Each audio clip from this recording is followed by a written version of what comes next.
Bismillahirrahmanirrahim. So we are going to start the topic. The first thing which we are going to understand today is what does equal rights means. So actually, on larger scale, equal rights means all the aspects which are necessary for human being for their basic survival as well as mental. So there are we talk about the equal rights. One is the things which are important for survival of humanity, which are the basic needs. And the second thing is that the things which are important for the human being when they are living. So now I want to identify few rights which you think as a human being should be given to every member in the society. So students, can you please identify few rights for me? Please raise your hand if you want to answer.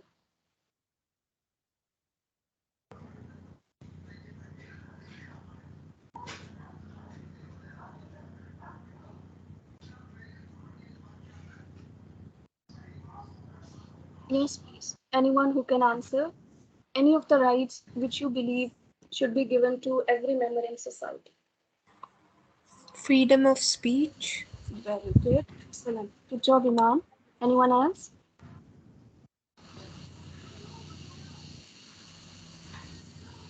Yes, please.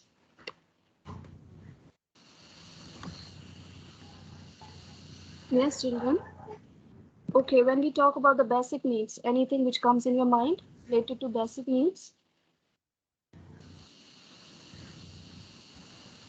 The right to vote.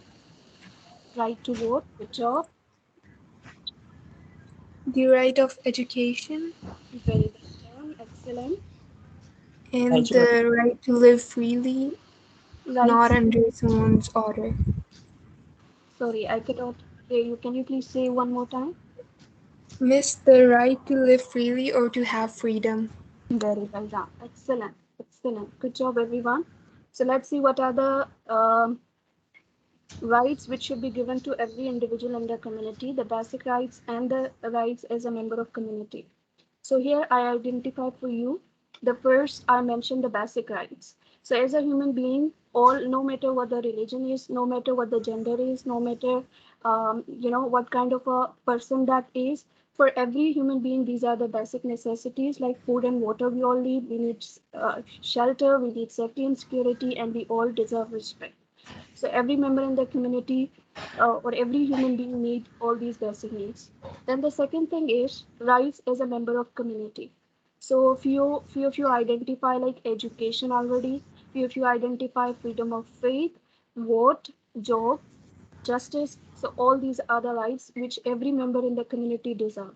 So as a community, when a person is living in a community, any society, country, so all these rights should be given to a person. So when we talk about the rights, and when the rights are given to the people in the community, so there are various benefits and effects which will modify the society, which will make the society prosperous or develop society. So here I mentioned few individual effects or benefits and social life as well.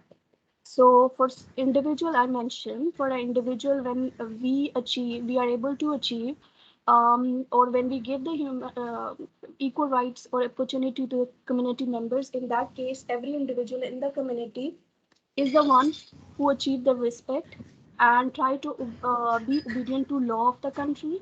The people they have the mutual interest. The people, every individual in the society feel like a person deserves, respect and have a self-esteem. And when it comes to the society on a larger scale, the people they feel united to each other, the people they believe that they are equal to each other, the people they all, get the justice, whatever their problem is, whatever the situation they are going through. So by the end of the day, they have a trust that they are going to get justice.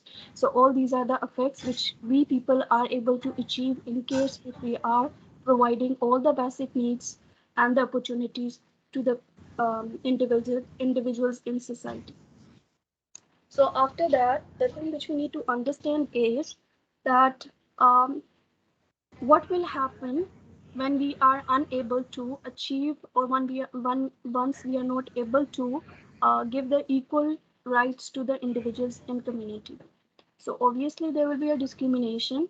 And what does this discrimination means? It means that the people, they are going to judge each other, or the people, they are not going to get the equal rights because of their gender. It might be because of their physical appearance, it might be because of color, it might be because of their accent, it might be because of their background, and there are many various other elements because of that the people, they are being discriminated and they are not getting their equal rights. So in case we are unable to give the equal right, or when we as a society, or when the lawmaker, they are not giving the equal right to the people, in that case we are facing many of the bad, problems, or there are many advantages which we are facing. So I mentioned few for you. Like, suppose if individual, he is being discriminated in society, he feels like he is isolated from the society, go through the depression and anxiety, and finally in some cases the people, they might fall for extremism, or they might be misled from the religion, and they might be move toward extremism. And when it comes to the society on a larger scale, the people, they don't trust each other. They kind of have a hatred towards the other people.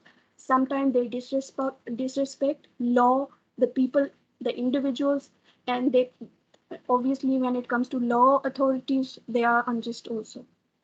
So all these are the negative effects, which, in case if the people, they are not getting equal rights, by the end of the day they have to go through all these situations. Are we clear till here?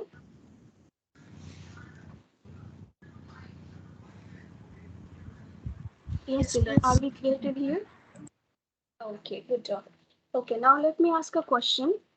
When we talk about the religion Islam, how the religion Islam think about the concept of human rights or equal opportunities, anything which comes in your mind, it might be a part of Quran, it might be part of Hadith, or maybe any statement, anything which comes in your mind which you want to discuss.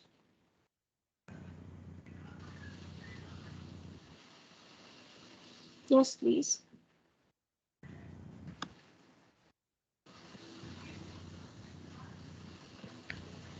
Yes, children. Miss, I would have one, but I don't know whether I should say it. But like, meher is a right for a female when she's married. Very good, excellent, mashallah. Good job. It's about the right of women. Well done. Okay, anyone else? Good job, Fatima. Iman, Fatima. Anyone else?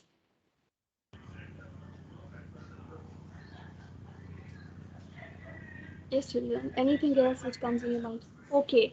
Do you know about the rights of individual in society, in community, in religion, Islam? Any rights which comes in your mind which you want to discuss? Maybe the rights of women, right of son, right of daughter, right of neighbor, anything which comes in your mind. You have to participate. Students, you see, can you hear me, all of you? Yes, sir, we can hear you. You see, when Miss Benish is asking about the rights according to the Quran, according to Islam, you should not be confused for giving the answer. I mean, we are living in a world today where we are very much impressed and by the Western society and by the system in the Western society, right? So you might be thinking that that system over there in the Western society, that is not an Islamic society. So that is why, giving an example from the Western society, it is not the right answer according to what Miss Binish is asking. But let me tell you, children, that in the Western society, whatever rights are being given over there, that is according to Islam and that is according to the Quran. Most of it, they are according to the Quran and Sunnah. So you think of the answer in the of the question of Ms. Benish. Think of the system in the West society, which we are not giving in our countries, in our societies. So in our society, the rights are not there, but in the Western societies, the rights are there, and that is according to the Quran and Sunnah. Right? They are applying it. We are not applying it. So becomes easier for you if you look into the Western society to give the answer. Okay, is it clear? Understood? Yes, sir. Yes, sir. Yeah. Okay, Miss Benish, go on. Now, children, you can try to answer the question of Miss Benish. Thank you, sir. So we are talking about the rights. So I asked you, I have given you the hint, like these are the people, these are the individuals in community. I have given you the example of slaves. I asked you, like you can give the reference to that. You can talk about the rights. You can talk about the daughters, that how Allah Subhanahu wa Taala talk about them in Quran. Allah Subhanahu wa Taala talk about their writing about the property, how they should be treated according to the hadith of Prophet Sallallahu Alaihi Wasallam. And there are many other things like you can consider while you are giving the answer. But still, anyone who want to answer, or else we will continue. Yes, please. I'm waiting. Yes, girls, children, anyone who want to answer. Think about health, think about education, think about the necessities, think about rights, respect, mutual respect. Sir, it is the right of the parents to give their children basic necessities like food and clothing. And also, I think in the Quran it's mentioned that a person should save their families and children from men who ignite fuel and who are like their main purpose is to destroy them. So we should not. They like it is the right of the children also to live in a society where they do not face this thing, that enmity and jealousy and all that. Okay, so your answer actually it is that the right of children from the parent side that to provide them a safe and secure society and atmosphere. This is what you want to say. Yes, Ahmed. Yes. Great job. Yes. Very well done. Yes, Miss Benish. Okay, so let's talk about the rights now.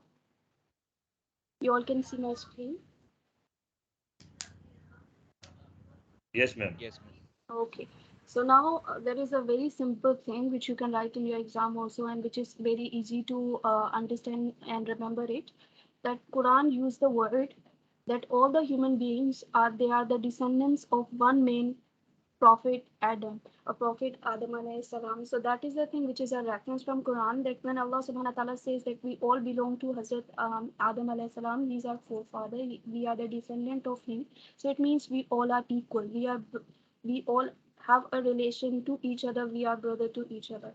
So that might be the reference. For that, you don't need any reference from Quran and Hadith. Like you need it, but in case if you don't know anything about, the rights, so still, when you are using that word descendant of one main prophet Adam, in that case, it will be your reference when you are writing in your paper. So keep that thing in your mind that when it says Check like the check the check the first verse of Surah An-Nisa. Children, I have already taught you this also. The first verse of Surah An-Nisa. It's where Allah subhanahu wa ta'ala says that Allah created you from one male and one female, one male, and then from it He created its mate, and then from both of them He generated a lot of male and female. So this is actually if you want to give the reference, you can give the reference of Surah An-Nisa, the first verse. Yes, Miss Benish. okay, so Quran also talk about equality and justice, which are the very important things, and Quran talks in a large scale about these, and it is the right of every individual and community. We should provide them, and we are going to talk about it in detail afterwards.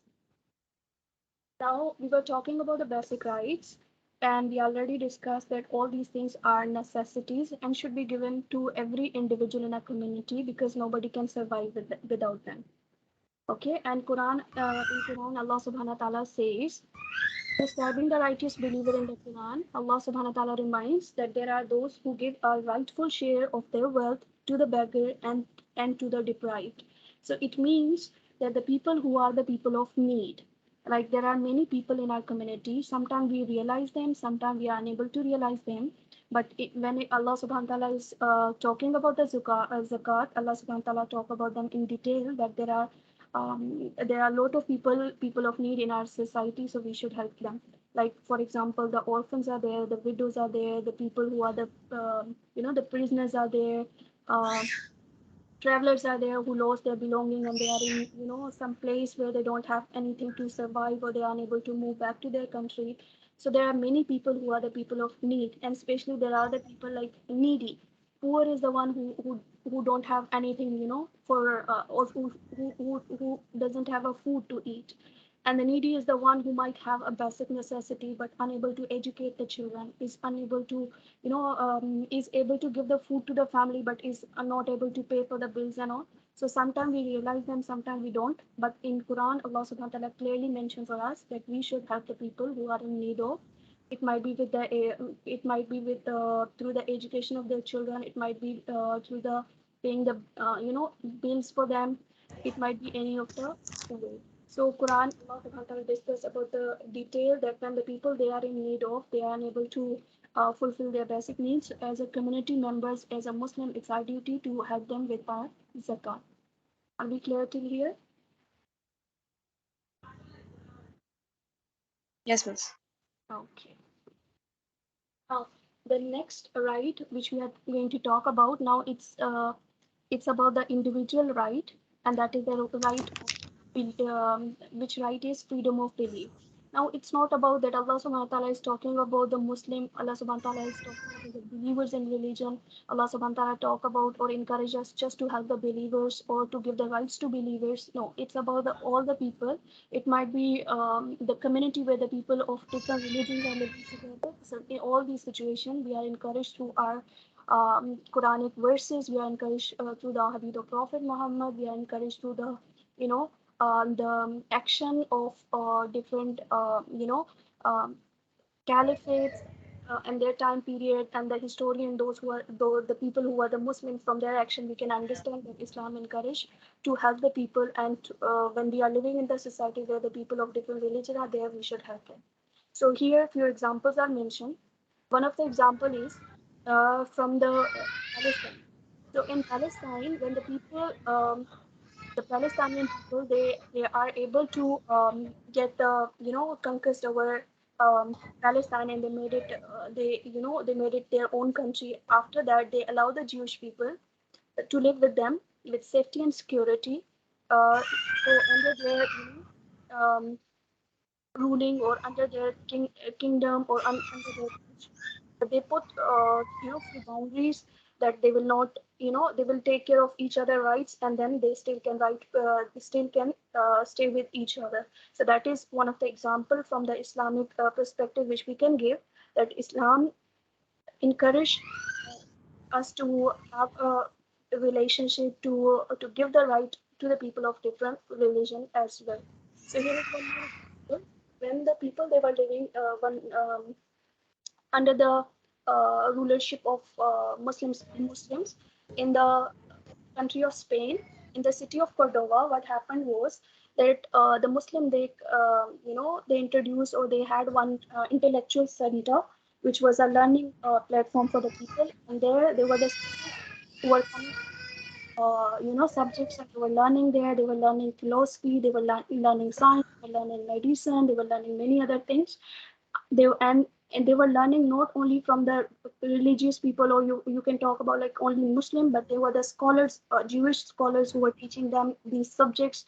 The Christians were there, and they all were together. Like, so this was one of the greatest example from the Muslim history, that the people of different culture, the people of different religions, they all were together and they all were teaching, all the people, or all the people of different faith, all together under the rulership of Spain, or under in the country of Spain. Are we clear to here? Excuse me, ma'am, can I say something? Yes, yes, yes, sir. Students, this slide, ma'am, this slide number is what? Slide number one? Just a minute, sir. 1 minute. Uh,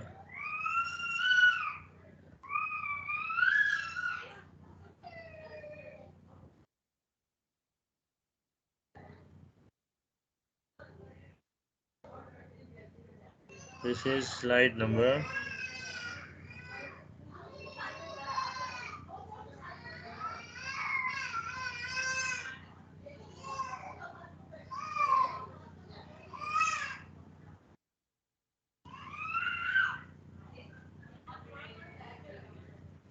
Anyhow, you will. I will share this, students. I will share this PPT with you on your teams. But remember one thing, that whatever Miss has been explaining now in these two slides, one was about the Palestine, and where the Jewish community and the Christian community, and the next slide it was about the Muslim Spain, when the Muslims conquered over there.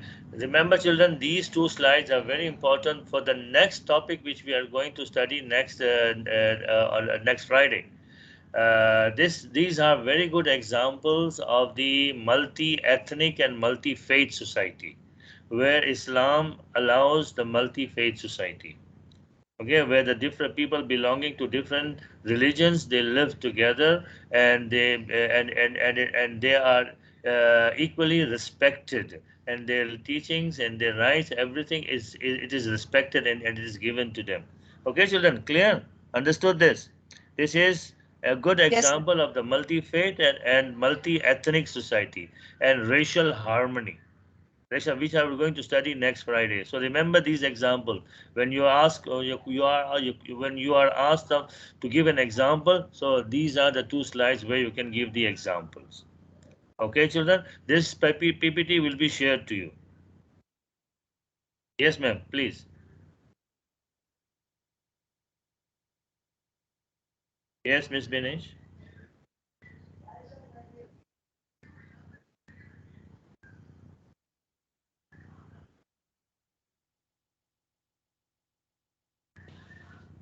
Can you hear me?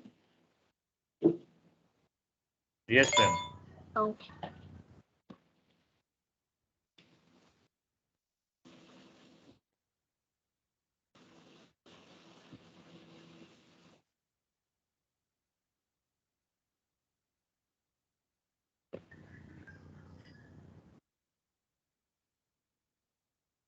One minute. Yes, it is here. Okay. So next right, which we are going to talk about is the dignity and equality. That how Islam encourage the concept of dignity and equality among the Muslim and all the people around the world. So human right in Islam stand for from two foundational principles. The first one is dignity, and the other one is equality. Dignity is a fundamental right of every human being, merely by virtue of his or her humanity. In Quran, Allah Subhanahu wa Taala says that this is what we have honored the children of Adam and carried them by land and sea. So we have provided them with good sustenance for them and favored them especially above many of those we have created. So Allah Subhanahu wa Taala might have given us, a little bit more honor over somebody else. It might be it might be the scale or parameter of knowledge. It might be the parameter of wealth. It might be some other parameter. So it is possible that Allah Subhanahu wa Taala has given a little bit honor to one person on the other one, but still we all are the children of Prophet Adam. That is the thing which Allah Subhanahu wa Taala put here as a reminder for us that we should think about it. If Allah Subhanahu wa Taala has given us our own honor in one way, but we might be lacking in some other way, and by the end of the day we all have one chain through which we are connected to each other, and we cannot be, you know we cannot say like I'm prior to somebody else, or I'm more important to somebody else, or my status is higher than somebody else. So we cannot say, because that the thing which Allah subhanahu wa ta'ala clearly mentioned for us, that we all are the children of Prophet Adam alayhi salam. So the proud and thinking about that kind of thing is not appropriate in religion Islam.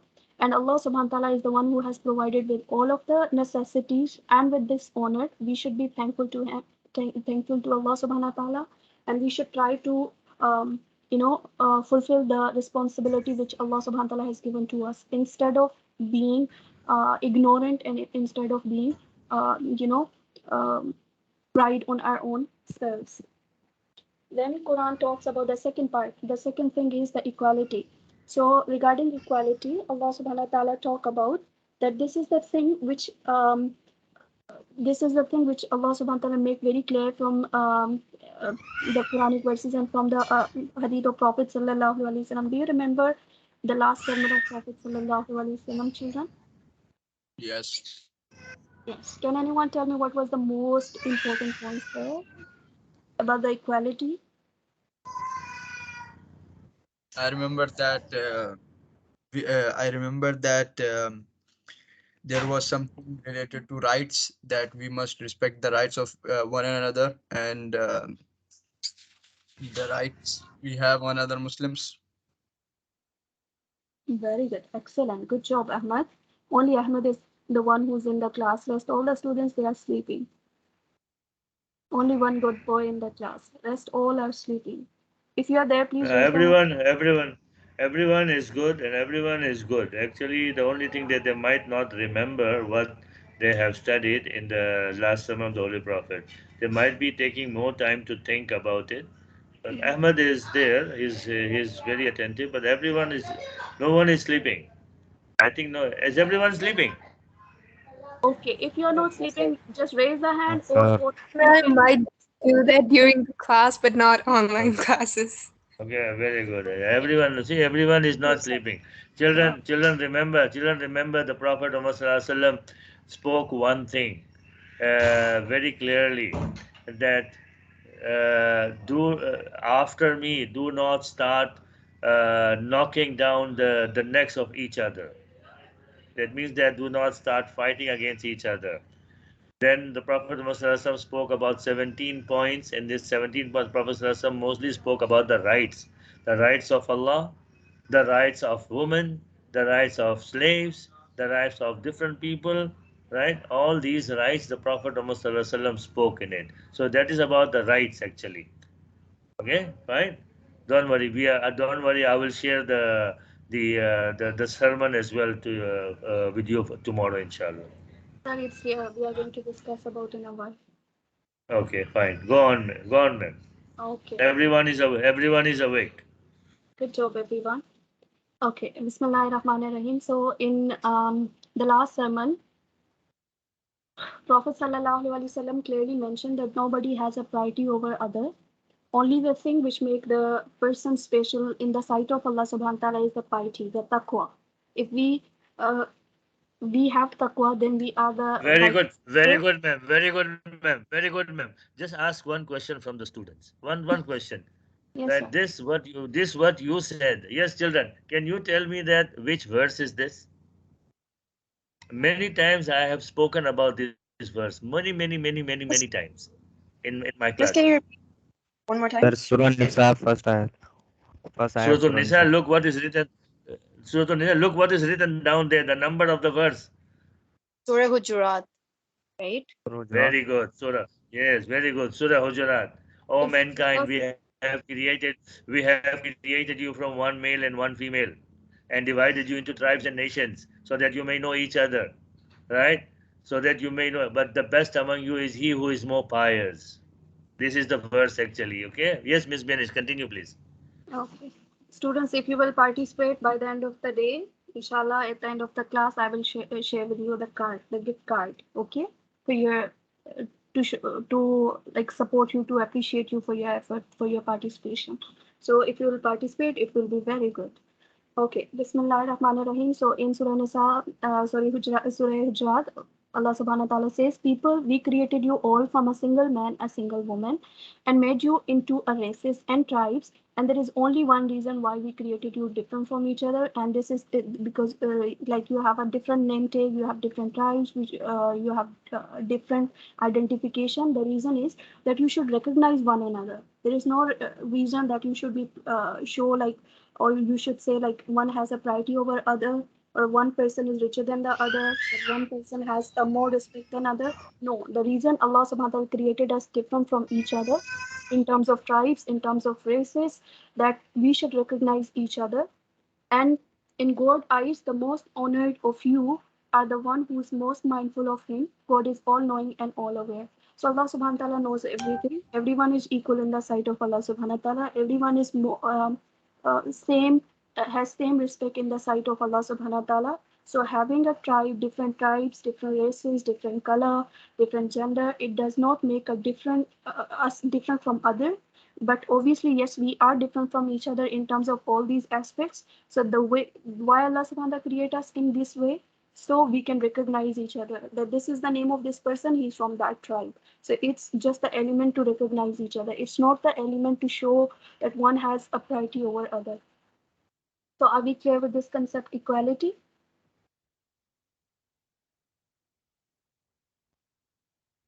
Yes, children, answer quickly. Yes, miss. Clear, children. Yes, miss.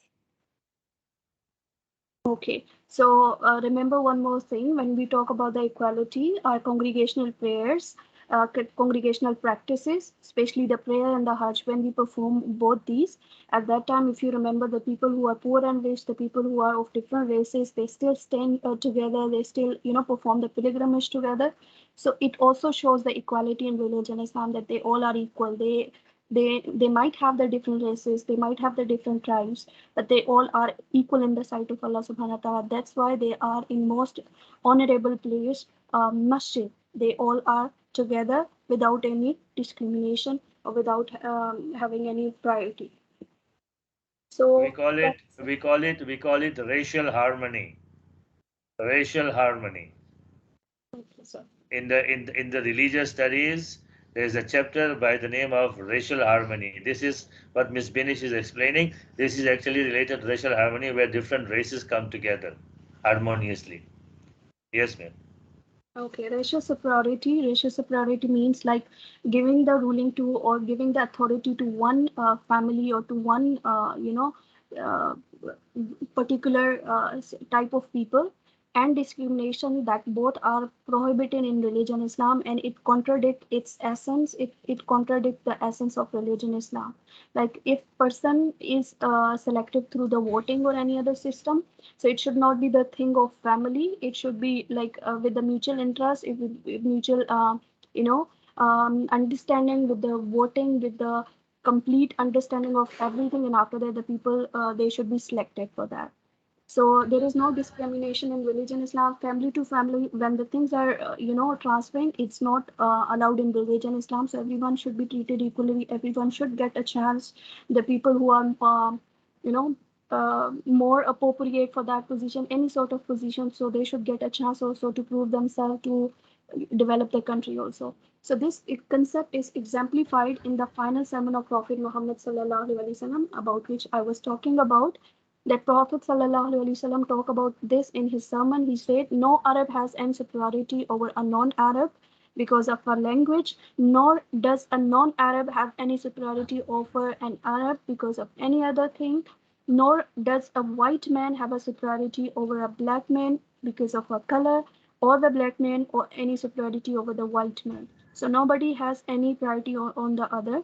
You all are the children of Prophet Adam, and Prophet Adam, he was created from a clay. So that is the thing we need to understand. What is our origin? By origin, we all are same. So our color, having a belonging from a family which has some sort of status, or having a good accent, having a good background, it doesn't matter. By the end of the day, we all are equal in the sight of Allah subhanahu wa ta'ala. We all are the children of Prophet Adam, and we all are created from a clay. So by the end of the day, we all are same. Children. Why? Can any one of you tell me that why the Prophet? Ms. Benish, go back, please. Yes. No. Yes. Can you please tell me that why the Prophet Muhammad Sallallahu Alaihi Wasallam said this in his sermon? Anyone? Can anyone tell me? Maybe I can give him 2-3 marks extra from my side in his paper. Sir, is it because during the time in the Arabs, they used to look at the tribes, and based on the tribes, they would judge a person? Anyone else? Sir, is it because during that time the Arabs treated others differently and felt that, they were more superior in some other way? That's why he noticed it. Very Jawahir. Yes, sir. Yes, Jawahir, very good. I mean, you came very close to the answer. Miss Binish, please keep the slide on. Yes, right. Okay, very good. Look, actually, there is one word. There's a word Arabi, and the non-Arab they used to call them Ajami, right? Okay, so now the one of the meanings, one of the purposes of calling this, the idea behind is that the Arabs used to take themselves as very high. They used to regard themselves very high, and they're the one who could speak. They were proud of their language, and those who are not Arabs, they used to regard them as dumps. Like they don't know how to speak Arabic, so they are dumps. They are illiterate, and they had a lot of hatred for those who are not white or who are not fair in color. Those who are black, who are dark in color, they used to hate them. They used to take them as slaves, right? So this was the system in the Arabian Peninsula and the system in the Arabian society in those days.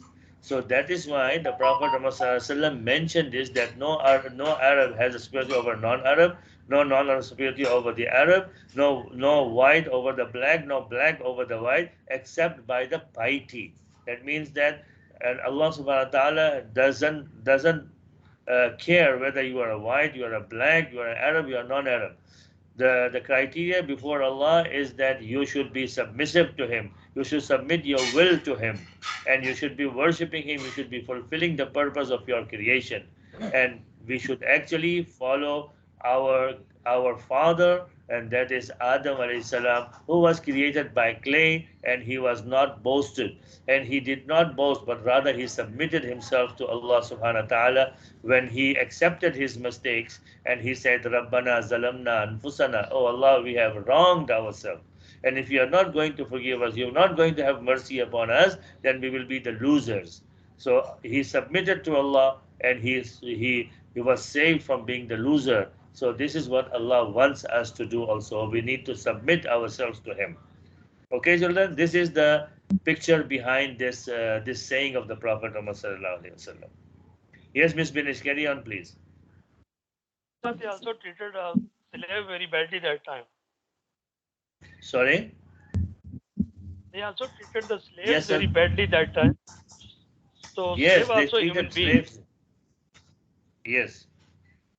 That's why Sayyidina Bilal had a lot of regard and a lot of respect in the sight of the Prophet and the sight of the companion. They respected him very much. Yes, Miss Benish. Okay. So next right, which we are going to talk about, the birthright of life and security. So these are the rights which are given by religion Islam also, and religion Islam encourage us to preserve these rights for the individuals and community.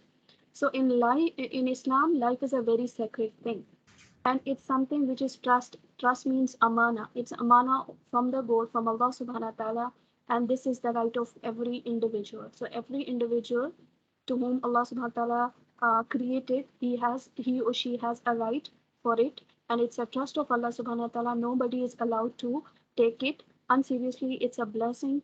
So no individual is permissible to take the life of one another unless it is for justice. And when it is for justice, in that case, the it administered by a competent court following due process of law.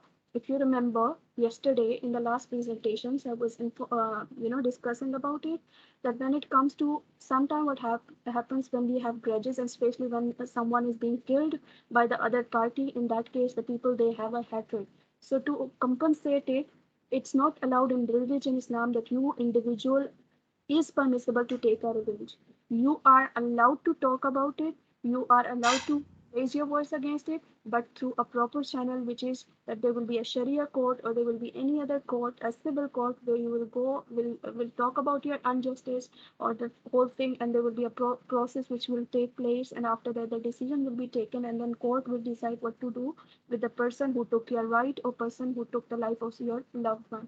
So in religion Islam, the birthright and the security, the both are being preserved in this channel. So we as a Muslim are encouraged that we should work for and we should preserve first our own right, then the secondly other Muslim, our brothers. In case if someone is taking, with unjust our right, in that case still we are not allowed, we are encouraged that if you want to go for justice, in that case, we should go through the proper channel. But still, in religion Islam, Allah subhanahu wa ta'ala and His Prophet encourage us that those who will forgive, they will have a more reward.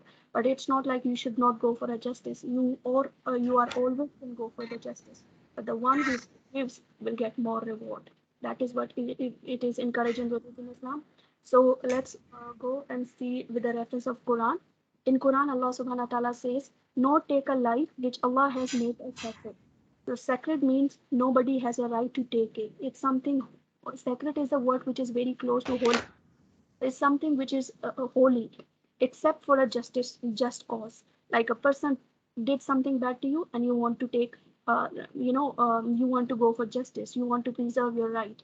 So he also says, if anyone kills a person, unless in retribution for a murder or spreading corruption in the land, as it is if he kills all mankind, when if any saves a life, it is as he saves the life of all mankind. So if one person kills the other person without any right or without any reason, like there are other few things for which religion Islam allows. If you remember when we were talking about the punishment, like if one person, you know, uh, rebel from the religion, or the one the person took your right, or person took the life, in that case, or if a person is creating a mischief, so in these cases you can go through the proper challenge. But in case if nobody did that, but still one is taking the right of other, one is taking the life of other, it's like that person did not take the life of one individual, but that person took the life of whole community.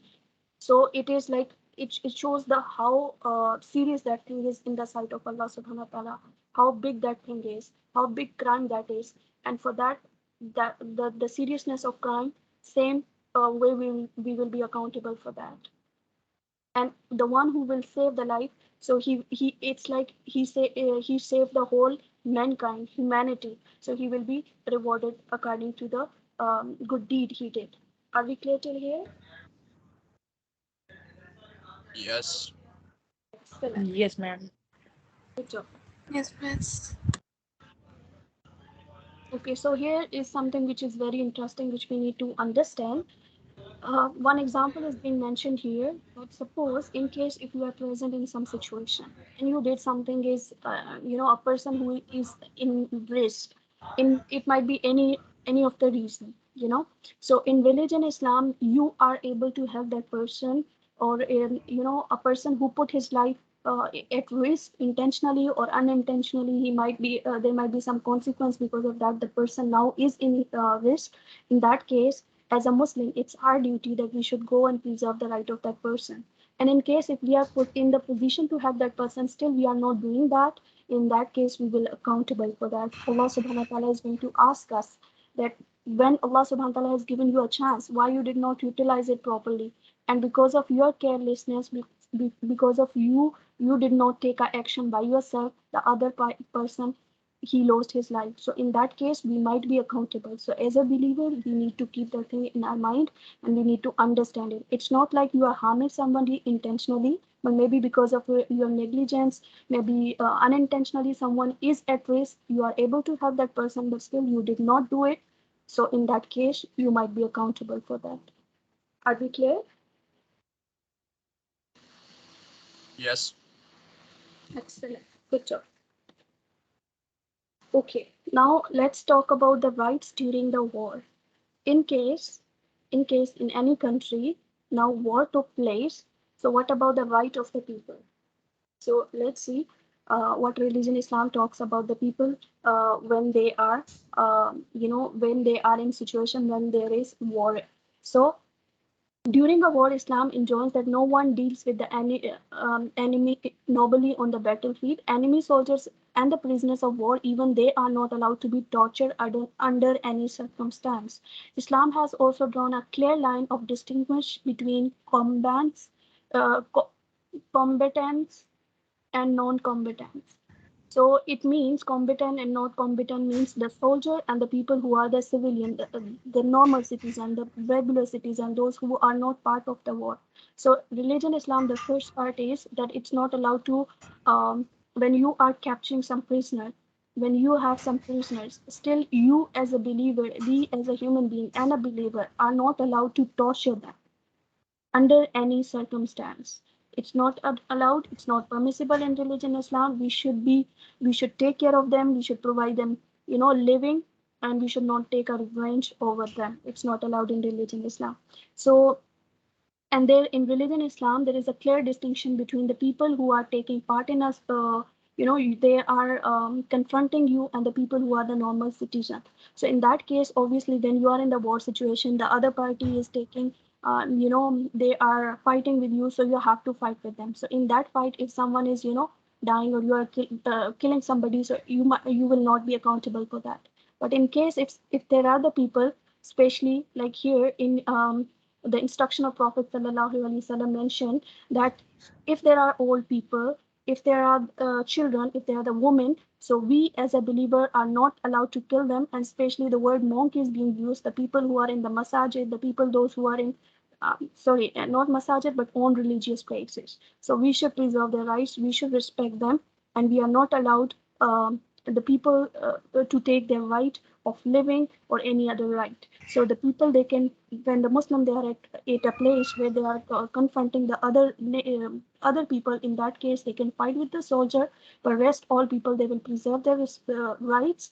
And especially when they will capture somebody as a prisoner, so in that case they will preserve their rights also. So they will be responsible if they will take right of their life or any other right unjustly. So in that case, they will be accountable in this world and in hereafter also. Are we clear till here? Excuse Yes, me, need to add one point over here. Children, have you ever seen any movie, English movie, where it shows the prisons in the America or in the West? Yes. Yes, sir. Yes. Yes. So you see that what rights they have over there, right?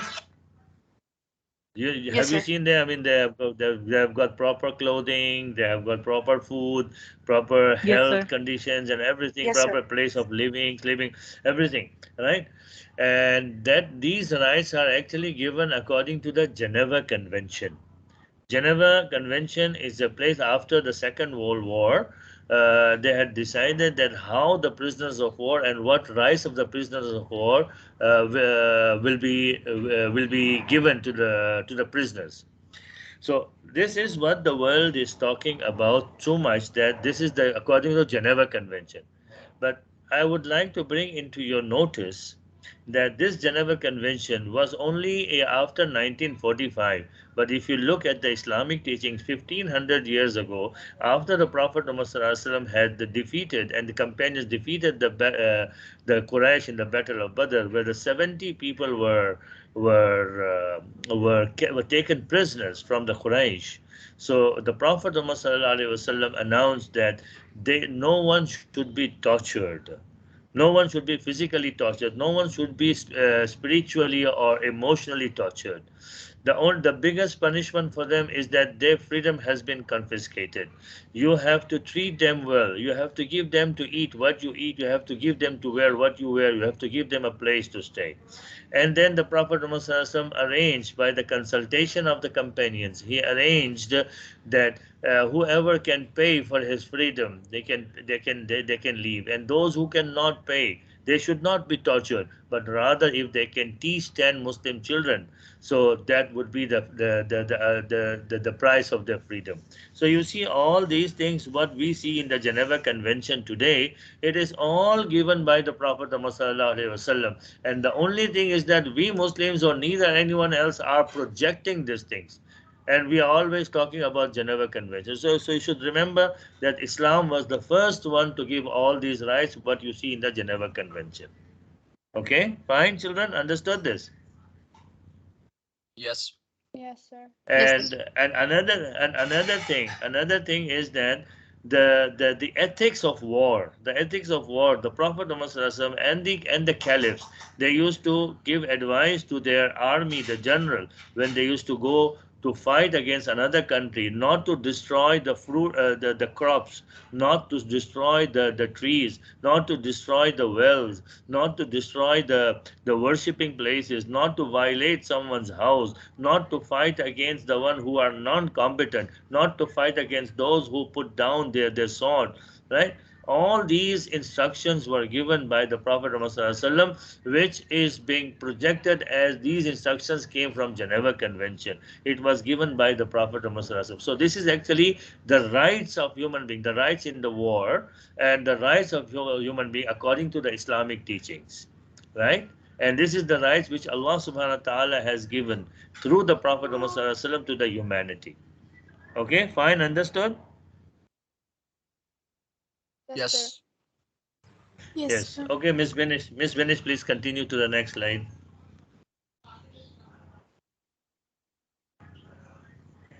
Okay, sir. Bismillahirrahmanirrahim. So we are clear. We discussed when we were talking about the religion Islam, and we were talking about the rights which are encouraged in religion Islam. So we discussed about all these rights. We are just recalling them. The first one is the basic right, basic rights or basic needs should be fulfilled. Then we talk about the freedom of belief. Then we talk about the dignity and equality. And then we talk about the birthrights, safety and security, and then rights of war. Now we are going to talk about human rights settlements throughout the world. We will talk about the different settlements. It's not about the religion Islam now. It's on larger scale. It's about all the other countries which took part or which decided in order to preserve the human rights. So here we are going to talk about the four type of settlements or documents or initiative which the different countries all together took part or individually as a country took part in it.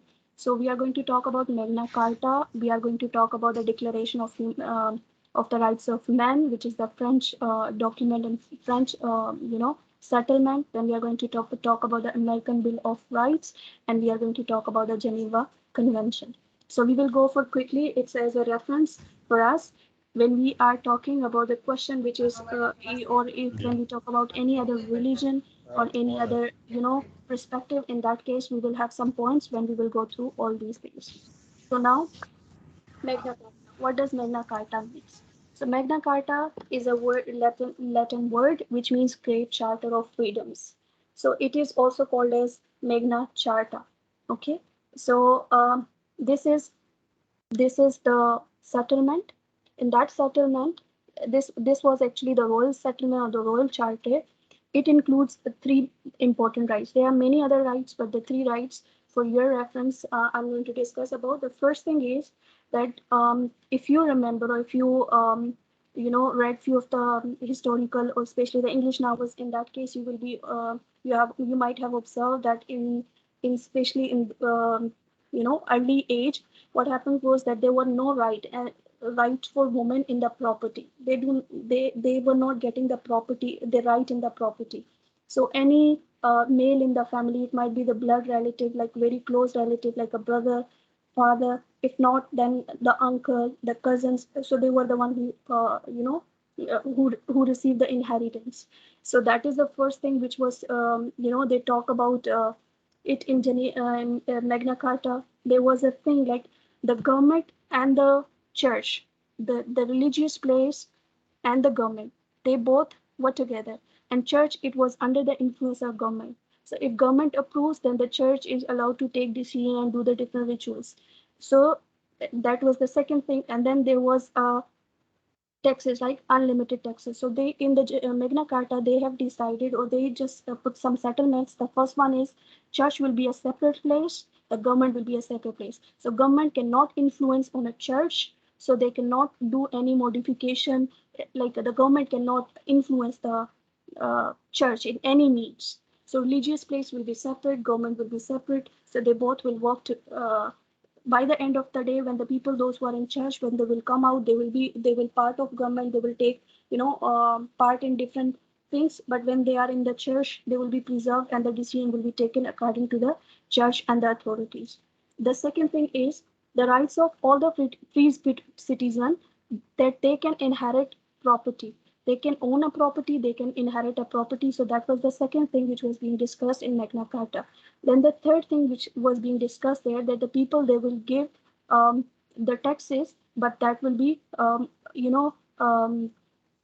few amount of taxes which will be mentioned by the government. There will be no excessive taxes, or there will be no taxes, hidden taxes, which the people, they are not aware about. So these were the three things which they clearly identify, or they discuss, or they mention in the Magna Carta. Are we clear with this? Yes, miss. The second one is the Declaration of the Rights of Man. It is the second movement, or this is the second settlement. In this settlement, they talk about the rights of man, and mention many of the settlement as usual, but there were few points which I want you to think and understand them. So the first one is that all the citizens, they are equal before the law, and they all will have the right to participate in legislation directly or indirectly. So they all are equal. They are allowed to take part in any type of court activity. And the people, all the human beings, all the men, they are born, remain free, and they will have equal rights. They will still be free. So nobody can, they cannot be slave to anybody. So that was the settlement. No one was to be arrested without a judicial order. So for arresting somebody, if you have a doubt about somebody, in that case, that you need the judicial order for that. So that was one of the articles. Freedom of religion, it will be given. So in French, and in that resolution, or in that declaration, or in that document, they talk about it. Freedom of speech, they also talk about it. So all these articles, they were part of that movement. So they also were taking part in order to improve the human rights, or give the equal right and opportunity to the people who are living under their in their country. Are we clear with the second one?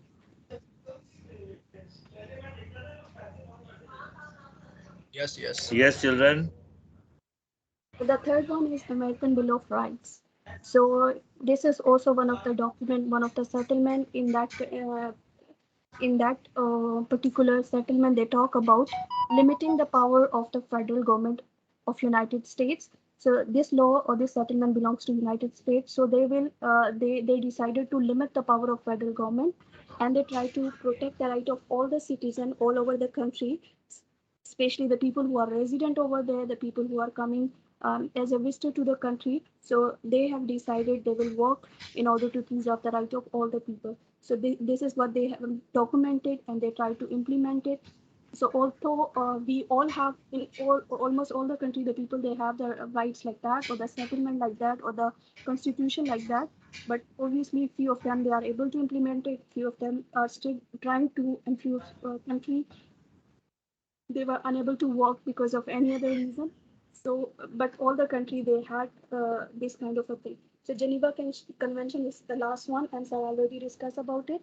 And see, sir was discussing about this thing also, that as a Muslim, we have this thing from very beginning, but it was implemented very late. It's like 90, it's about like 1949, or you know around that. So in that, they have After discussed it for after after after after the Second World War. Second World War. After, So after second. yes. So in that, they discuss, or they made an international law. It's like it's an international law, and most of the countries, they have accepted it, that they will not take, when one country had influence on other, or one country take the charge on other, or one country conquer the other one. So in that case, they will preserve the right of people, especially the people to whom they are, those who are sick, those who are wounded, even though they are part of armed forces. There are the women, there are the children, if there are the civilian, if they are the any sort of people. So they will, those who are unable to fight against them, so they will preserve their rights. So they will not just simply kill them all, because as a human being, their rights should be preserved. They are unable to fight, so why to fight against them, those who are unable to fight and defend themselves. Are we clear with this? Yes, miss. Are we clear, children? Yes. Yes, student. Okay, so this is the last part. This is the conclusion of our whole topic. And by the end of the day, I'm going to ask you a question to see that how much you were paying attention. So let's summarize the whole thing. From the foregoing discussion, it is clear that Islamic law has a divinely mandated rights for individuals in the specific roles as a spouse, as a parent, as a child, as a relative, neighbor, friend, and even foe. So, in religion Islam, the rights for every individual in the community is almost mentioned that how to treat every individual, even though that person is part of your family, outside your family, social relations, and their relation with the people of different religion. So in its distribution of the rights and responsibility, Islam has addressed the social, radical, gender, and sectarian issues pledging our global society. So the things the people they are going through today, Islam already discussed and mentioned everything for us in detail. So as a believer, we have a guidance already. So indeed, the model of rights and the mutual responsibility enshrined in Islam has a tremendous potential for individual and society, which can improve the world, which can help us to make a good atmosphere, a good developed country, the peaceful country where the people they are working together, they respect each other, they have faith in each other, where the people they respect law and they respect everyone. Are we clear with the topic? Yes, Yes, children, ma'am. every one of you need to answer whether you understood the topic, the human rights and equal opportunities. Yes, yes, miss. Are you sure? Yes, miss. Should I ask questions?